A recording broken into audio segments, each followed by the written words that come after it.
Hai YouTubers, Anjungan kilang minyak lepas pantai, kota terapung di tengah lautan, jadi kota yang tidak pernah tidur. Menjulang tinggi di atas kapal-kapal yang melintas, bekerja dalam diam sepanjang waktu, menjalankan tugasnya jauh dari pantai terdekat. Miliaran barel minyak dan gas diproduksi di kilang minyak dan sumur gas untuk memenuhi permintaan energi masyarakat dunia. Industri minyak jadi pusat ekonomi dunia. Perubahan harga minyak mentah sedikit saja bisa jadi sangat berdampak di semua negara. Dari semua itu, apa pernah kalian bertanya-tanya bagaimana gaya hidup dan keseharian semua orang yang tinggal dan bekerja di kilang minyak lepas pantai? Walaupun kalian pasti pernah mendengar bagaimana kehidupan Anjungan terapung menakjubkan ini, tapi ada beberapa hal yang mungkin belum kalian ketahui. Hal pertama yang harus diperhatikan, kalau kehidupan di kilang minyak bukan tempat tinggal dan tempat kerja yang mewah, karena pada kenyataannya tempat ini jadi tempat pertaruhan nyawa para pekerjanya. Walaupun kalimat tersebut mungkin kedengarannya sedikit berlebihan, tapi memang benar kehidupan dan pekerjaan di kilang minyak lepas pantai sangat keras dan sangat tidak aman. Yuk kita lihat keseharian kehidupan berbahaya seorang pekerja di kilang minyak lepas pantai. Awal mula. Sejak 500 tahun yang lalu, permintaan akan minyak telah melebihi pasokan yang tersedia. Selain mengumpulkan minyak dari bawah tanah melalui pipa dan sumur minyak di darat, perusahaan-perusahaan minyak mulai melakukan eksplorasi lebih dalam dan mengembangkan rig pengeboran untuk mengekstraksi minyak mentah dari dasar laut menggunakan mesin hidrolik. Salah satu tempat pertama di mana pengeboran minyak lepas pantai dilakukan adalah di Teluk Meksiko. Berita tentang penemuan ini menyebar dan ladang-ladang baru ditemukan di berbagai perairan, termasuk di Skotlandia dan Laut Utara. Kehidupan pekerja. Kehidupan seseorang akan berubah secara dramatis ketika dia memutuskan untuk menginjakan kaki di industri ini. Seseorang harus mengenakan pakaian yang sesuai untuk mulai bekerja di Anjungan kilang minyak ini. Kacamata pengaman, helm pelindung, baju pelindung, dan sepatu bot dengan baja di ujungnya diberikan pada saat kru baru datang. Pelatihan keselamatan rutin juga dilakukan sebelum dan selama bekerja. Para pekerja Anjungan kilang minyak bekerja selama 8-12 jam dalam sehari, dengan waktu istirahat untuk makan di pagi, siang, dan malam hari. Seorang pekerja juga harus melakukan shift malam karena industri ini beroperasi 24 jam non-stop dan 7 hari seminggu. Mungkin terlihat berat, tapi satu sesi kerja selama 2 minggu di Anjungan, setelah itu para pekerja akan mendapatkan libur selama hampir 3 minggu. Dan saat di Anjungan, para pekerja tidak perlu khawatir tentang makanannya, laundry, ataupun akomodasi lainnya. Kamar dengan tempat tidur susun adalah hal yang umum di kilang minyak, mengingat terbatasnya ruang dan lahan yang digunakan. Selain itu, Anjungan kilang minyak juga punya zona khusus untuk merokok, di mana korek api disediakan untuk para perokok. Karena di kilang minyak, umumnya korek tidak diperbolehkan untuk digunakan di luar area merokok, jadi disediakan korek api khusus.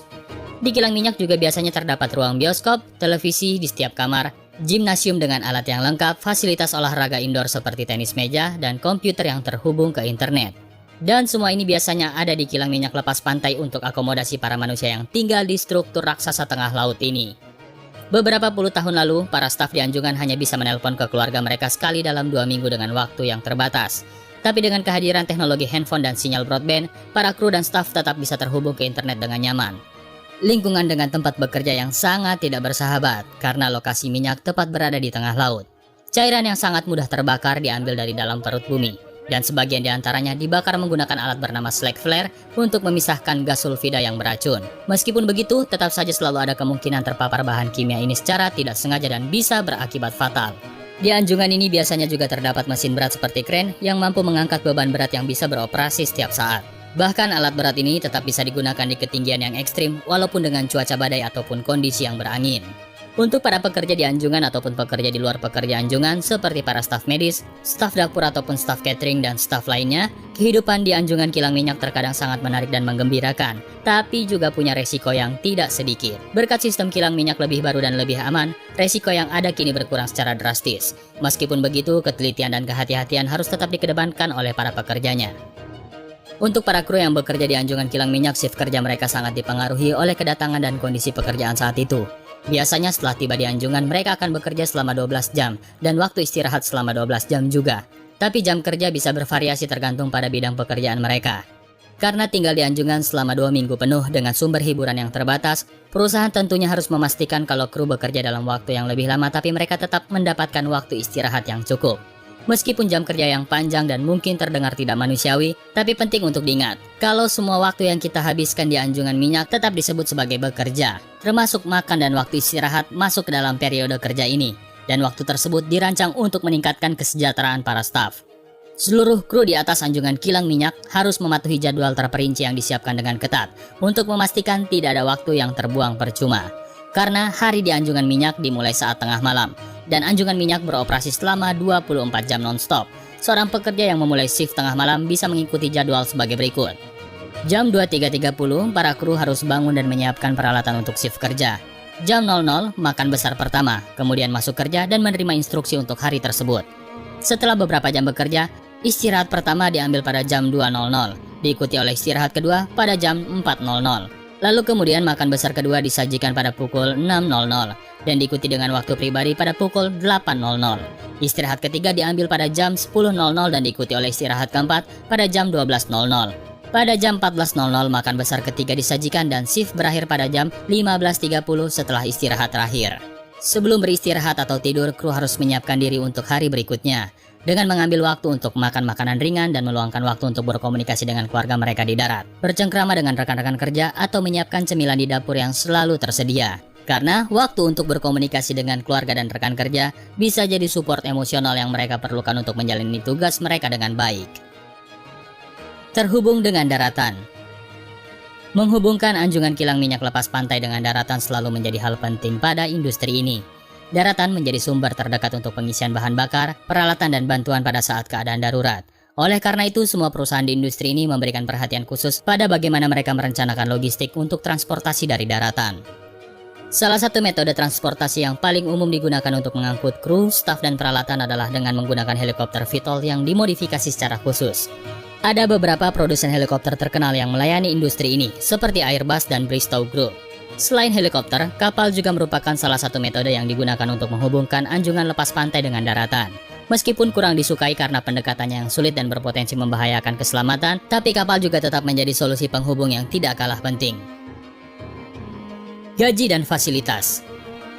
Hanya sedikit orang yang terpilih yang bisa menangani pekerjaan sebagai ahli di anjungan kilang minyak lepas pantai. Selain gaji yang tinggi, ada banyak keuntungan bagi para pekerja di anjungan kilang minyak lepas pantai. Bisa dibilang gaji yang diterima para pekerja tidak tertandingi, mengingat mereka harus menangani peralatan yang canggih yang butuh pengalaman tinggi. Selain itu juga para pekerja harus siap ditempatkan ke berbagai lokasi yang mencakup wilayah dan benua yang berbeda. Buat mereka yang suka dengan kehidupan di laut, ini adalah kesempatan yang sangat baik untuk menikmati keindahan laut secara langsung. Walaupun pekerjaan biasanya berlangsung selama 2-3 minggu per shift, para pekerja mendapatkan waktu libur yang sama juga. Karena hal ini memungkinkan para pekerja untuk menghabiskan waktu bersama keluarga mereka setelah bebas tugas. Ya, walaupun terkadang para pekerja juga diharuskan untuk melapor ke kantor untuk pengarahan atau rapat tim. Tapi biasanya waktu ini digunakan untuk bersantai dengan keluarga di rumah. Lalu ketika para pekerja ini meninggalkan keluarga mereka dan bekerja di tempat yang nun jauh di sana, perusahaan biasanya menyediakan akomodasi, pekerjaan untuk pasangan atau tunjangan keluarga lainnya. Selain itu, mereka juga dilindungi oleh asuransi keluarga yang lengkap. Kehidupan di atas anjungan kilang minyak lepas pantai bisa sangat berbeda dari kehidupan di darat. Selain punya tugas yang berbeda, para pekerja juga harus tidur di tempat yang sama setiap harinya. Para pekerja ini tidur di atas kilang minyak. Jadi jangan ngebayangin kamar mewah dengan fasilitas lengkap seperti di Hotel Bintang 5. Sebagian besar anjungan kilang minyak memiliki tempat tidur bunker untuk para pekerja, yang mana beberapa bahkan harus berbagi kamar dengan rekan kerja mereka. Kamar mandi dan kamar kecil juga harus digunakan secara bersama di antara para pekerja. Selain itu, para pekerjanya juga harus siap untuk tinggal di anjungan ini selama 6 bulan hingga 1 tahun lamanya. Waktu ini tergantung pada perusahaan tempat mereka bekerja, jenis proyek dan durasi kontrak yang mereka miliki. Jadi para pekerja harus siap dengan kehidupan jauh dari keluarga dan rumah mereka. Selain itu juga pekerja di anjungan kilang minyak ini memiliki resiko yang lebih tinggi dibandingkan dengan pekerjaan lainnya. Karena menurut beberapa laporan, para pekerja yang bekerja di kilang minyak lepas pantai punya kemungkinan 7 kali lebih besar untuk meninggal dibandingkan dengan rata-rata pekerja profesional di Amerika. Pada setiap 100.000 pekerja, biasanya ada 27,1 kematian di anjungan kilang minyak lepas pantai dibandingkan dengan hanya 3-4 kematian per 100.000 karyawan pada pekerjaan yang normal. Selain resiko kematian, para pekerja juga harus siap untuk bekerja keras di anjungan kilang minyak lepas pantai ini. Karena pekerjaan di sini tidak pernah berhenti. Sebagian besar pekerja harus bekerja selama 12 jam per hari, 7 hari per minggu bahkan hingga 28 hari per bulan. Mereka bahkan harus siap untuk bekerja lembur jika proyek mengharuskan atau jika ada keadaan darurat. Walaupun pekerjaan di anjungan kilang minyak lepas pantai punya resiko dan tantangan yang berat, gaji yang ditawarkan sangat menarik. Gajinya tergantung pada posisi dan juga perusahaannya. Kita ambil contoh, untuk para insinyurnya, biasanya rata-rata mereka mendapatkan gaji sekitar 200.000 dolar Amerika setiap tahunnya, atau jika dirupiahkan 252 juta rupiah per bulan. Tentu saja gaji yang tinggi ini sebanding dengan resiko dan tantangan yang harus dihadapi para pekerja di anjungan kilang minyak lepas pantai. Terima kasih sudah menonton YouTube FJR75. Mudah-mudahan kita diberikan kesehatan selalu.